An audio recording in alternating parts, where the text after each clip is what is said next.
Hello and welcome to this video. Today I'm going to make myself a quill holder out of polymer clay.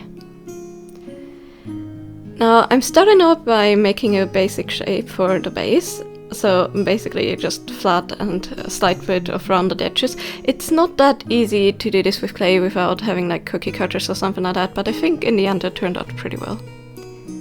I actually wanted to make a quill holder for a while, but I was looking more at inspirations and stuff before I actually found which shape I want to make and how I want to make it.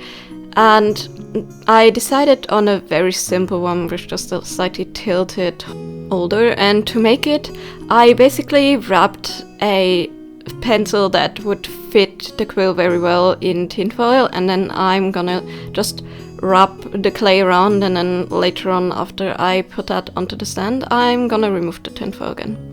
Now apparently I didn't wrap it enough, so it had a harder time coming up, and I'm sure you can actually maybe even use cling film or something like that. That would probably be easier. But in the end it worked out, although I have some slight marks on the inside from the tinfoil, but that's totally fine since you will never be able to see it. To stabilize this construction, I put a little dollop of clay on the inside to stabilize it a bit. Of course the pen, when it's not cured clay, will be a little bit too heavy and will weight it down a little, so before baking obviously I will take that pen out. This is just a placeholder for making sure that the holder will be hollow and not squished. And then it's just a lot of blending. I decided for the base to use Sculpey Original, and that's just because it's a bit more sturdy to work with in the beginning. It doesn't smush that easily. Now it doesn't really make a difference, at least from what I found after baking, but it's just a bit sturdier when you want to have a desert base without pre-baking it.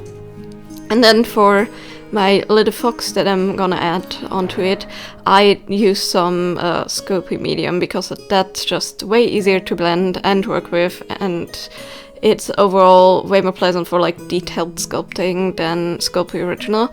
But as I said, the Sculpey Original will make an excellent sturdier base.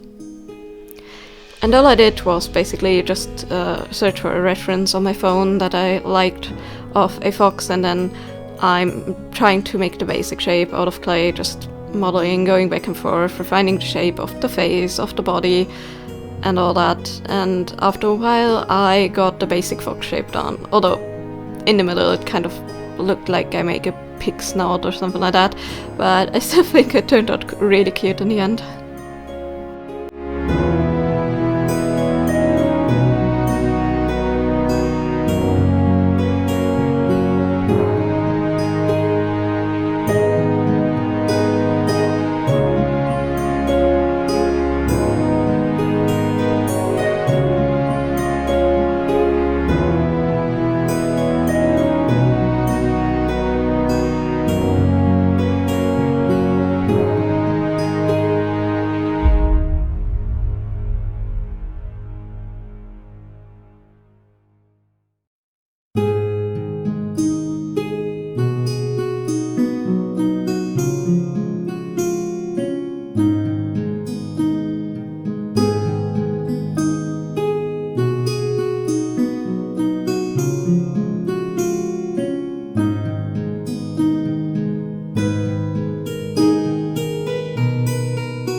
my basic idea was to make the fox sleeping and kind of looking like it's holding up the quill holder with its tail. So in the end, when I finished this laying down fox, I added its tail and made it wrap around the quill holder a little bit. Now, it doesn't stick that well, and I couldn't really find my liquid Sculpey or my bacon bond, so it has to work that way, but in the end it turned out really well. So I'm happy that nothing got swished and it held pretty well. I tried with my tiny tool to kind of fix the inside a little bit, and later on, right before I baked it, I added some swirls with that tool to the top of the barrel, basically, to make it look a bit more fancy. And as you can see, the other clay, the Sculpey original, burned a little bit, but it's not a problem. It's not anything that affects the integrity of it. It's still really sturdy and it wasn't a bad burn. I found that Sculpey original just burns a bit more easily. So to start off, before painting it, I just adding a base coat of gesso before I add the paint layer. And then starting out with black for the actual holder. And then I'm gonna paint the fox in all its detailed colors. I was thinking of doing a monotone one where the fox has the kind of the same color as the base, but I thought adding some detail to the fox would look way cuter. So in the end, it's just a matte black for the base with a little bit of dry brushing of a bronze color, which will hopefully make it look really nice and a bit more metallic. And it definitely has that sheen in the end, and I chose this color because obviously foxes, or the fox that I'm actually gonna color in here, they're a bit more orange, and I thought this gold would fit really nicely with the orange tones that I chose for the fox. And then I'm just using miniature painting just to, detail all of the fox colors, and I tried to make it look a bit more realistic. Which kind of worked out in the end, definitely, at least color-wise, but it was a bit of a struggle to actually not paint the base while I was painting this. Also, the modeling colors I use are from Vallejo, so if you guys want to check them out, I actually quite like them. They dry quite quickly, but not so quickly that you cannot blend them, and they have some really excellent colors and opaqueness. So I actually love them, and my tubes that I have last me for years now, even though I regularly use them. You really don't need to use much of them at all. Obviously, this is not sponsored, this is just my experience. I just thought I'd mention it since by now I've grown quite fond of these.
Painting the fox at this point actually took a bit longer even than sculpting it, although also that took quite a while. But in the end, I think it turned out really well. And then after I let it dry for a little while, I did a very light black wash just to weather it a little bit, get out the details from the base, and it worked out super well. and as you can see, here's the finished piece. The metallic look definitely shines through with the details and stuff on the top base, and I think the fox turned out absolutely adorable, so I'm super happy with it. And the good thing about this is you can absolutely customize this. Like, there's no set like thing you need to do. I mean, the base, obviously, you can customize that too. There's some people that prefer like floating quill holders where you basically put on the grip of the quill so you don't crush the nib. I prefer this one just because of how it looks on the table. But of course there's many more different shapes that exist, and it's just all personal preference. I absolutely adore this one. It was basically me trying something new with clay. I normally don't work in that much detail, and I'm so super happy how it turned out. Of course it's a try and error and a learning eventually kind of thing, so I'm sure over the years if I do this more and more it will look way better and better, but I think this one by far this year is one of my favorite crafts that I did, and I absolutely adore this little quill holder. But anyway, let me know in the comments down below. Would you make a quill holder? And actually, do you even use quills? And which animal or creature would you actually use to decorate it? Or maybe even a miniature scene? Anyways, I hope you enjoyed this video and it gave you maybe some inspiration to make a quill holder for yourself. See you next time, bye bye!